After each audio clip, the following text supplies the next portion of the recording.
Fala, usineiros, tudo bem com vocês? Bom, para quem não me conhece, meu nome é Pedro, eu sou o fundador da Usina do Futebol. Eu estou começando então hoje a entregar para vocês os vídeos que eu prometi. Vão ser vídeos constantes que eu vou estar publicando até a bola rolar, daqui a 40 dias mais ou menos, quando começa a Copa do Mundo. E eu estou trazendo agora para vocês, e vou trazer para vocês mais novidades e informações de notícias sobre os bastidores do que está acontecendo na Copa. Todo dia sai bastante notícia nova, então tem sempre bastante coisa para a gente estar discutindo, comentando aqui. Eu vou deixar as publicações mais para falar sobre os uniformes, falar sobre as escalações quando as convocações começarem a sair. Já fiz publicação dos estádios, agora estou fazendo raio-x de cada uma das 32 seleções, e depois a gente vai fazer análise dos grupos. Então a parte mais de análise, de reportagem, eu estou deixando mais para a página mesmo, para as notícias que eu vou publicando lá. E as novidades e as notícias e o que está acontecendo com as 32 seleções e tudo que tiver de importante nos bastidores, eu vou deixar para fazer vídeos que eu vou soltando conforme eu vou tendo tempo, ou conforme essas notícias vão saindo aí na mídia, tá? Lembrando que o Instagram, ele tem uma limitação de tempo para os vídeos, tá? Então os vídeos aqui eles só podem ter até 3 minutos de duração, e os vídeos que eu vou fazer eles vão ter uma duração maior do que isso. Então, para quem quiser acessar o vídeo completo, quem quiser ter essa informação completa, acessem, eu vou deixar aqui na descrição o link ou o nome do perfil para vocês acessarem tanto no aplicativo vizinho ou também no YouTube, quem quiser acompanhar por lá, para vocês verem a notícia completa, tá bom? Então vamos lá. Hoje eu vou trazer duas notícias, que na verdade não são notícias, são entrevistas que a FIFA fez com dois jogadores que vão estar na Copa, de duas seleções africanas, né? Então quem são esses jogadores? O Aboubakar, o atacante de Camarões, e o Mané do Senegal, né? Então acho que são dois dos principais jogadores, cada um representando o seu país aí na Copa, e foi muito interessante a FIFA ter feito essas entrevistas. Então vamos começar pelo Aboubakar e depois a gente fala um pouquinho sobre o que o Mané falou, tá? O Aboubakar, para quem não conhece, só para fazer uma breve introdução, ele tem 30 anos de idade, ele é um atacante da seleção de Camarões, e ele é muito, muito talentoso, um jogador que sabe, né, que tem um faro, um instinto de gol ali, ele sabe o que fazer dentro da área, e ele vai ser muito importante para Camarões nessa Copa do Mundo. E ele está jogando, ele mora em Riad, né, na Arábia Saudita, ele joga no Al Nassr, que é um time que se reforçou demais agora para essa temporada, porque ele quer bater de frente com o Al Hilal, que ganhou os últimos 3 títulos, quer dizer, eles querem tirar o título desse time.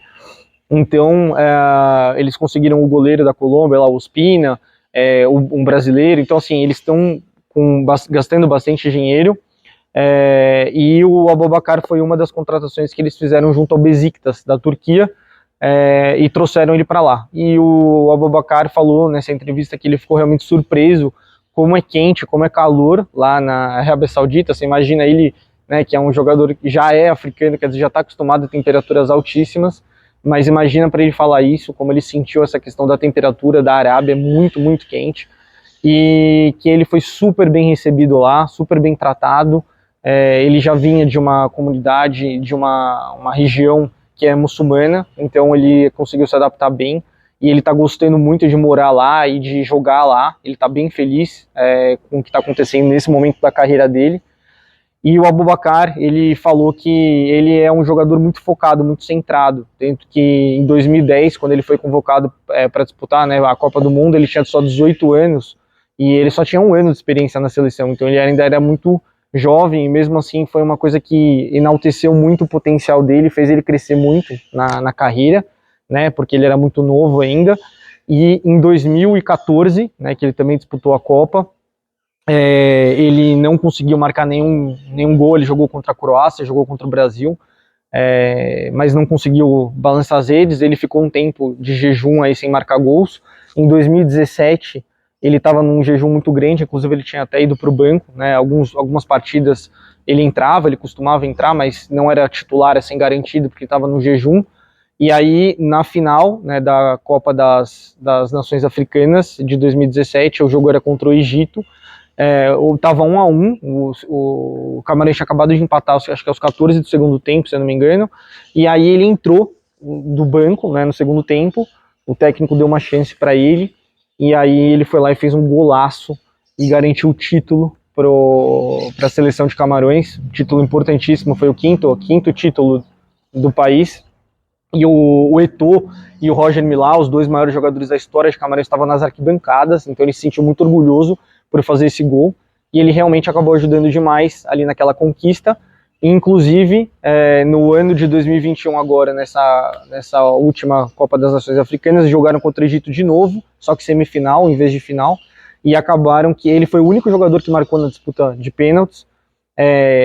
Camarões acabou eliminado, mas ele foi artilheiro desde 2008, que o Eto'o tinha sido o último artilheiro de Camarões, ele foi artilheiro com 8 gols, então realmente o Aboubacar sabe que todos os olhos vão estar centrados para ele ali quando o Camarões entrar em campo, ele vai ser a principal estrela, ele é o capitão, ele sente muito orgulho por ser o capitão da seleção. E a declaração mais polêmica, assim, mais que chamou atenção, é que ele falou que o Camarões e eles não têm medo do Brasil, porque o Brasil, apesar de ter muitos talentos, muitos jogadores, os melhores do mundo,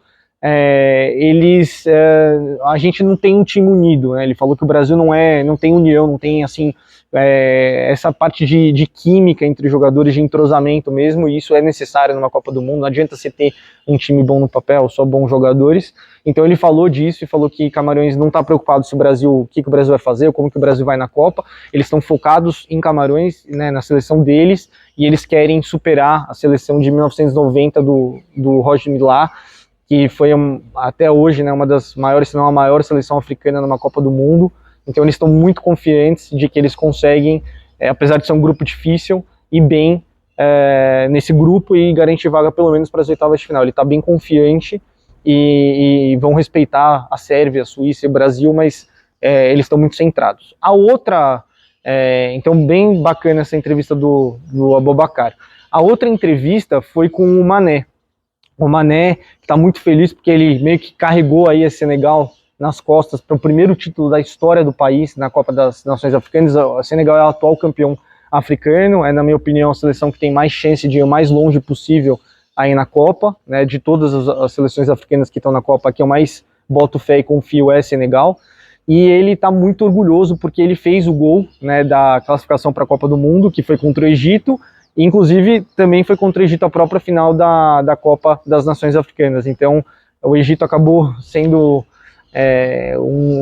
criou uma rivalidade ali com o Salah, né, que era o ex-companheiro do Mané, que hoje ele está no Bayern, mas ele jogava no Liverpool. Então ele ficou muito feliz de conseguir essa classificação e de conseguir trazer esse título para Senegal, porque foi o primeiro da história. E Senegal, desde 2002, lá da época do Diouf, da Copa do Mundo, foi quando aquela geração colocou eles no mapa. Eles estavam buscando esse título, eles sabiam a importância que era para o povo de Senegal isso, porque é um povo que tem muitos problemas, e ele mesmo falou que esse título traz um sorriso no rosto da população, e era a estreia do estádio novo que eles construíram lá, então ele acabou fazendo gol também no jogo inaugural desse novo estádio lá no Senegal, construído para a seleção. Então a seleção está muito empolgada, o país está assim, super motivado e super esperançoso que eles realmente consigam superar as quartas de final que Senegal alcançou em 2002 na época do Diouf, que inclusive tem o Cissé como técnico hoje.